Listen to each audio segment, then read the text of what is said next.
चाहता है। सिस्टम की बात हम क्यों छेड़ रहे हैं यहाँ पर?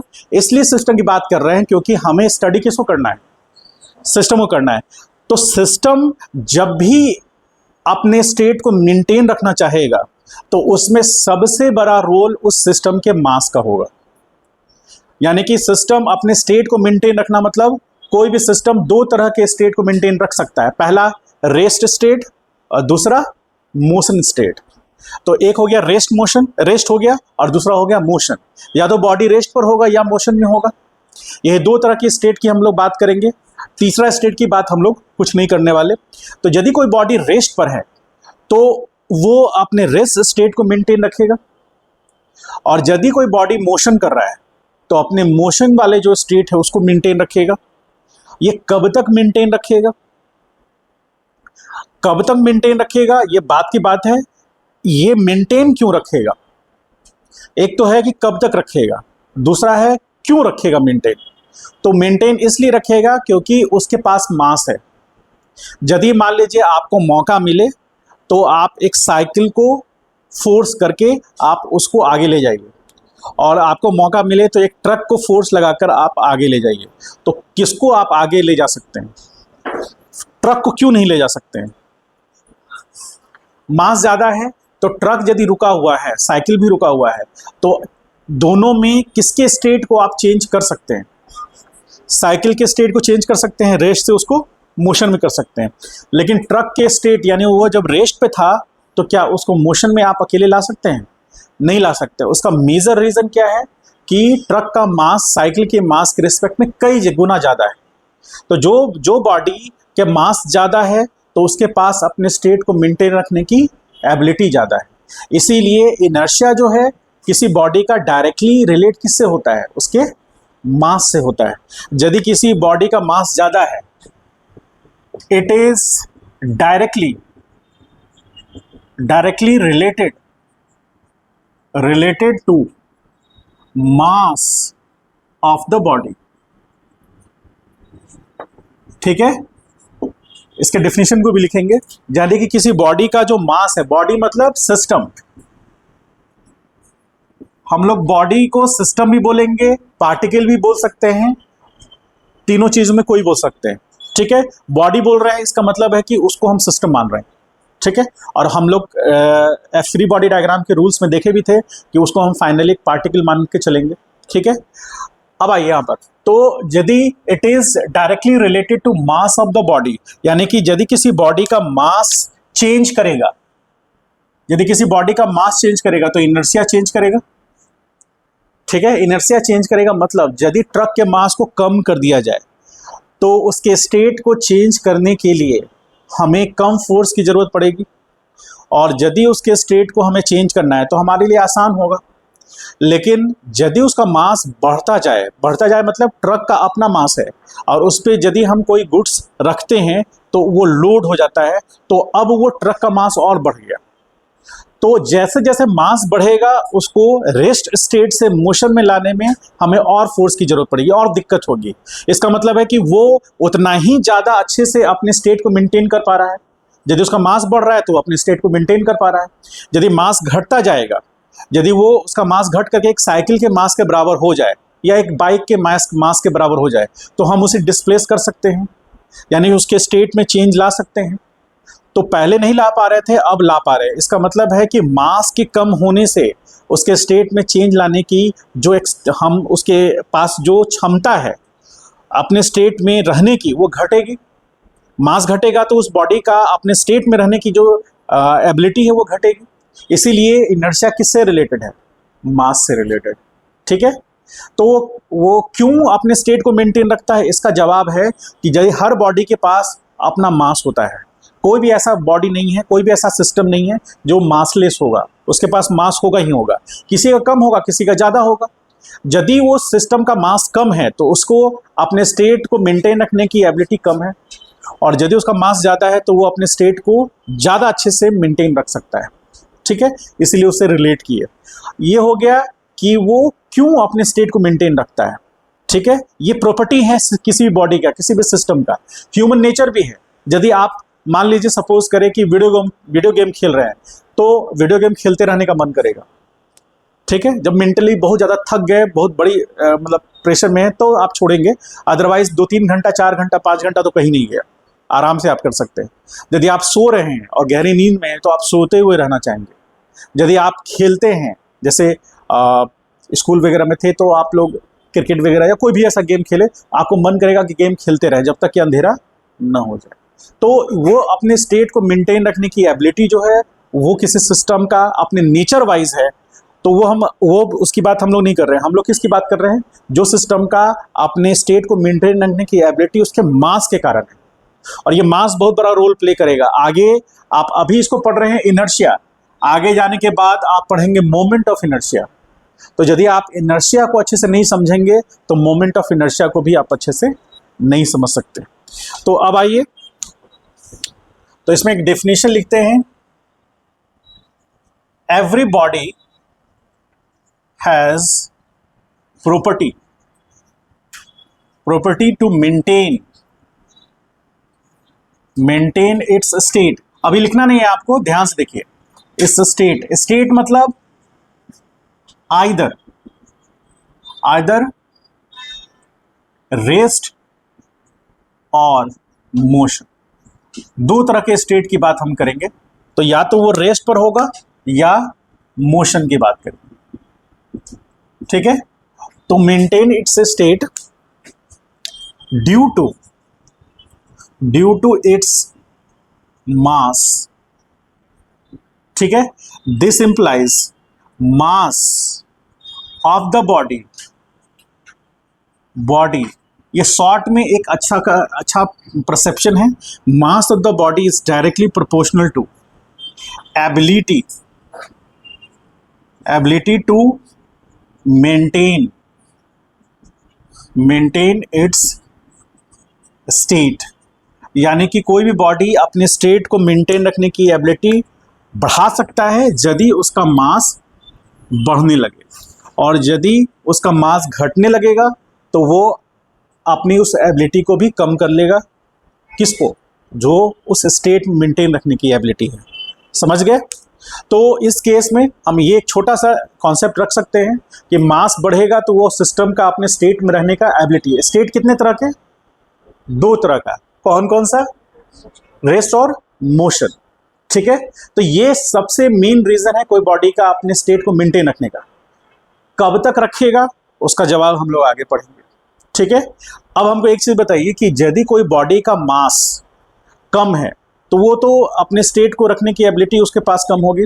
तो यदि कोई बॉडी मोशन कर रहा है तो वो मोशन के स्टेट को मेंटेन रखेगा। मतलब क्या हुआ? मोशन के स्टेट को मेंटेन रखने में उसका वेलोसिटी चेंज करेगा या नहीं?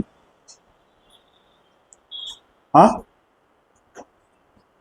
कोई बॉडी मोशन में है तो उसके पास एक वेलोसिटी होगा, और वेलोसिटी चेंज हो भी सकता है, नहीं भी हो सकता है।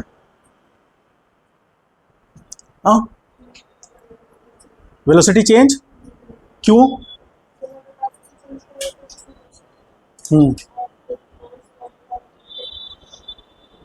बोलो। अरे वेलोसिटी चेंज करेगा इसका मतलब अपना स्टेट चेंज कर लेगा ना। मान लीजिए कि कोई कार है वो 10 मीटर पर सेकंड के वेलोसिटी से जा रही है पॉजिटिव एक्स में, तो उसका एक फिक्स डायरेक्शन भी है और फिक्स स्पीड भी है। इसका मतलब एक फिक्स वेलोसिटी है उसके पास। यदि उसका वेलोसिटी बढ़ा इसका मतलब उसका स्टेट चेंज हो गया, या उसका वेलोसिटी घटा तो स्टेट चेंज हो गया। और हम लोग कह रहे हैं कि यदि कोई बॉडी अपने स्टेट को मेंटेन रखे हुए है तो इसका मतलब है कि वो बॉडी अपने इनर्शिया को मेंटेन किए हुए है। तो बॉडी का अपना स्टेट मेंटेन रखने की एबिलिटी उसके मास के कारण है। और यदि कोई बॉडी का स्टेट चेंज नहीं हो रहा है इसका मतलब है उसका वेलोसिटी, यदि मोशन में है तो मोशन चेंज नहीं हो रहा। यदि वो बॉडी रेस्ट पर है तो उसका वेलोसिटी क्या है? 0, और हमेशा 0 बना हुआ है। इसका मतलब है वो अपने स्टेट को मेंटेन रखे हुए है। तो यहाँ पर हम देख सकते हैं कि यदि हम यहाँ पर मान लीजिए एक छोटा सा कार ले, कार यदि इस डायरेक्शन में उसका इनिशियल वेलोसिटी 10 मीटर पर सेकेंड है, किस डायरेक्शन में? पॉजिटिव एक्स में जा रहा है। कुछ देर के बाद भी उसका वेलोसिटी उसी डायरेक्शन में, ये ए है और ये बी है। यहाँ पर t बराबर 0 है और यहाँ t बराबर मान लीजिए 10 सेकेंड है, यानी 10 सेकेंड में वो बॉडी बी पोजीशन पे आ गया। और यहाँ पर उसके पास जो वेलोसिटी है वो v बराबर 10 मीटर पर सेकेंड ही रह गया। इसका मतलब है टाइम के साथ उस बॉडी का वेलोसिटी चेंज नहीं हुआ। यदि बॉडी का वेलोसिटी चेंज नहीं हुआ इसका मतलब उसका स्टेट चेंज नहीं हुआ। अब स्टेट कहने का मतलब यहां से पोजीशन को मत पकड़िए, पोजीशन चेंज हुआ है, पोजीशन ए से बी पे आ गया, लेकिन उसका स्टेट कहने का मतलब मोशन में जो उसके पास वेलोसिटी था वो मेंटेन रह गया। यदि वेलोसिटी इसका बढ़ करके 1 मीटर पर सेकेंड भी बढ़ जाए, 10 से 11 हो जाए, तो उसका स्टेट चेंज हो जाएगा। तो हम ये मान लेंगे कि उस समय की बॉडी अपने स्टेट को मेंटेन नहीं रख पाया। ठीक है, तो इनर्शिया जो है वो ये कहता है कि यदि कोई बॉडी का मास स्ट्रांग है, अच्छा खासा मास है, तो उसके पास उतनी ही ज्यादा एबिलिटी होगी, ठीक है, अपने स्टेट को मेंटेन रखने की। और यदि स्टेट मेंटेन नहीं हुआ तो इसका मतलब है कोई एक्सटर्नल फोर्स लगा, उसकी बात हम लोग करेंगे। इसको राइट डाउन कीजिए।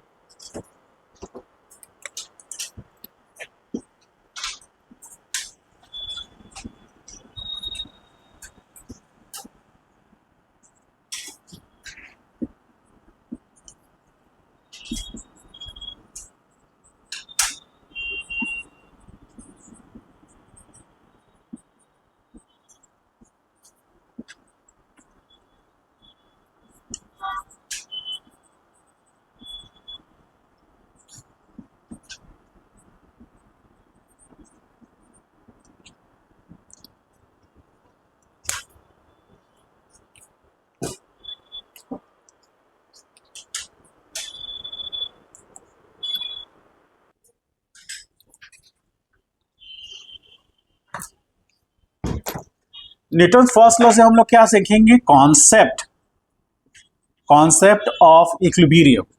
इक्विलिब्रियम जानते हैं? कॉन्सेप्ट ऑफ इक्विलिब्रियम क्या कहता है? यदि कोई बॉडी पर नेट फोर्स क्या है तो अपने स्टेट को मेंटेन रखेगा। यानी कि कोई बॉडी, यदि हम इक्विलिब्रियम के टर्म में समझें, तो यदि कोई बॉडी अपने स्टेट को मेंटेन रख रहा है, इसका मतलब है वो बॉडी इक्विलिब्रियम में है।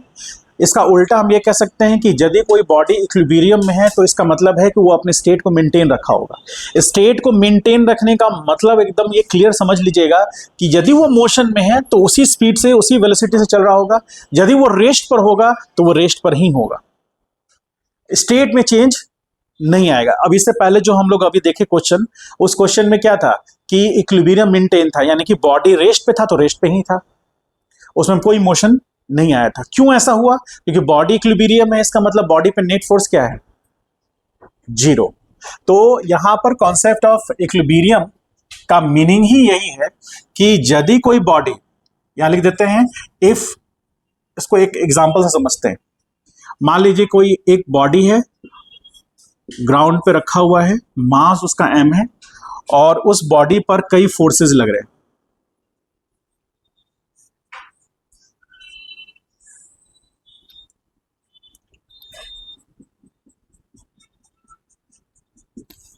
इस पे लगने वाले कई फोर्सेस हैं, अलग अलग डायरेक्शन में हैं।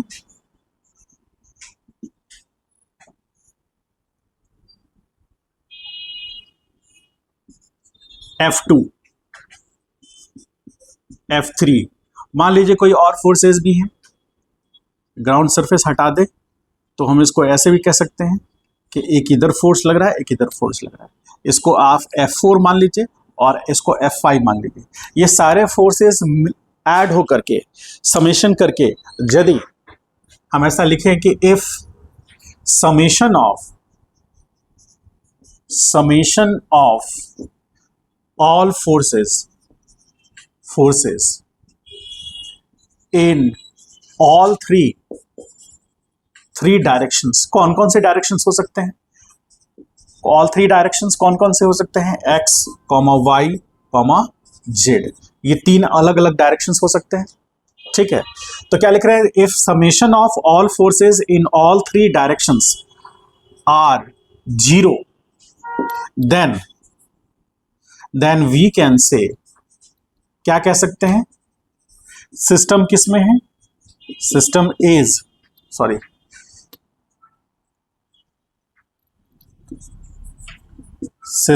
Is in equilibrium. ये तो हम लोग जानते ही हैं। ठीक है, सिस्टम इक्विलिब्रियम में है और साथ ही साथ that is the system system will maintain its state, वो अपने स्टेट को क्या करेगा, मेंटेन रखेगा। कब? जब इस सिस्टम पे सारे फोर्सेस का समेशन तीनों एक्सेसेस में क्या है, जीरो है। और यदि तीनों एक्सेसेस में सारे फोर्सेस का समेशन जीरो है, इसका मतलब बॉडी पे नेट एक्सटर्नल फोर्स क्या है, जीरो। तो बॉडी अपने स्टेट को मेंटेन रखेगा। स्टेट मेंटेन क्यों रखेगा? क्योंकि उसके पास मास है। समझ गए? तो यहां से आपको यह समझ में आया कि कॉन्सेप्ट ऑफ इनर्शिया क्या है।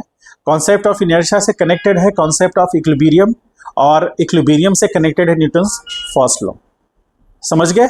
इनर्शिया बॉडी को मेंटेन रखने की एबिलिटी है, इक्विलिब्रियम बॉडी पे नेट फोर्स का समेशन जीरो होने की बात है।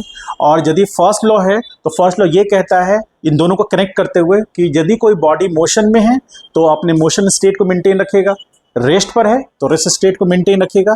कब तक करेगा ये काम? जब तक कि कोई नेट एक्सटर्नल फोर्स एक्ट न कर जाए। जब नेट एक्सटर्नल फोर्स एक्ट करेगा, इसका मतलब उसका इक्विलिब्रियम स्टेट ब्रेक हो जाएगा, वो अपने इक्विलिब्रियम में नहीं रहेगा। तो हम बात करने वाले हैं न्यूटन फर्स्ट लॉ में, तो हम बात करने वाले हैं सिर्फ इक्विलिब्रियम की। इस न्यूटन फर्स्ट लॉ में हम लोग कभी ये बात नहीं करेंगे कि बॉडी का स्टेट मेंटेन नहीं रह रहा है, बॉडी का इक्विलिब्रियम मेंटेन नहीं रह रहा है, हम इसकी बात नहीं करेंगे। हम बात, यदि बॉडी का इक्विलिब्रियम मेंटेन नहीं रख रहा है, वो किस में आ जाएगा, सेकेंड लॉ में। समझ गए? तो फर्स्ट लॉ में क्या रहेगा, हमेशा बॉडी का स्टेट क्या रहेगा, मेंटेन रहेगा। यदि वो रेस्ट पर है तो रेस्ट पर रहेगा, और रेस्ट पर रहने का मतलब है कि नेट एक्सटर्नल फोर्स क्या होगा, जीरो। समझ पाए इसका? अब इसमें जैसे इन सारे फोर्सेस को हम ऐड करें, तो यदि हम लिखें F1 plus F2 plus F3 plus F4 plus F5, सारे फोर्सेस का समेशन क्या हो गया, जीरो हो गया। अब ये फोर्सेस एक्स में कितना लग रहा है, वाई में कितना लग रहा है, या जेड में कितना लग रहा है, वो अलग बात है, वो हम लोग कैलकुलेशन में निकालेंगे।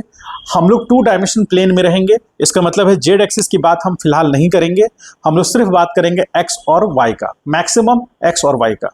तो इसमें यदि कोई बॉडी का फोर्स, बॉडी पे फोर्स लग रहा है, तो summation of all forces along X axis zero होना चाहिए, summation all forces along Y axis zero होना चाहिए।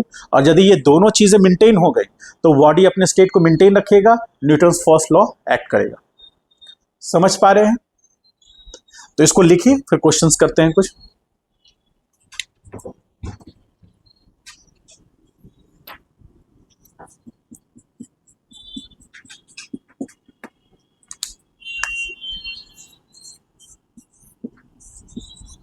दो मिनट यहां देखिए, ये स्टेट 1 है, यहां फोर्स F1 बराबर 20 न्यूटन लग रहा है, और ये इस डायरेक्शन में फोर्स लग रहा है F2, और वो भी 20 न्यूटन फोर्स लग रहा है। और ये कार किस में है, रेस्ट में है, t बराबर 0 पर। कुछ देर के बाद चेक किया गया, कुछ देर के बाद, तो ये कार का स्टेट ही दिखा रहा है। तो कार इस पोजीशन पे है, ये पोजीशन A है, लेकिन टाइम कितना हो गया, 30 सेकेंड। तो कार का जो स्टेट है इस जगह पर, यहां पर F1 कितना था, 20 न्यूटन, और इधर F2 कितना था, 20 न्यूटन। तो इस केस में नेट फोर्स क्या हो गया, जीरो। तो इस केस में नेट फोर्स जीरो है। जैसे summation of all forces acting in x direction क्या मिल रहा है हमें, जीरो मिल रहा है। क्यों मिल रहा है जीरो? क्योंकि आप देखिए ये F1 जो है वो +20 है और माइनस F2 है, तो ये ऐड होकर क्या मिलेगा, जीरो मिलेगा। तो सिस्टम किस में है, that is the system is in rest state. Rest state में है, तो क्या यहां से उसका पोजीशन आगे बढ़ेगा, नहीं बढ़ेगा। तो यहां पर भी वो ए पोजीशन पे होगा और रेस्ट में होगा। समझ पाए? यदि ये रेस्ट में नहीं होता तो उसकी बात तो हम अभी करेंगे नहीं। तो यदि यहां पर फोर्सेस इक्वल नहीं होते तो ये रेस्ट पे नहीं होता, आगे बढ़ जाता। यदि 20 न्यूटन ज्यादा होता तो पॉजिटिव एक्स में, यदि ये 20 न्यूटन F2 ज्यादा होता तो नेगेटिव एक्स में। समझ पा रहे हैं? तो अभी हम उसकी बात ही नहीं करेंगे, हम सिर्फ बात करेंगे कि बॉडी पे नेट फोर्स क्या है, जीरो। तो अपना स्टेट को मेंटेन रखे हुए, आगे नहीं बढ़ पाए। ठीक है, इसको राइट डाउन कीजिए।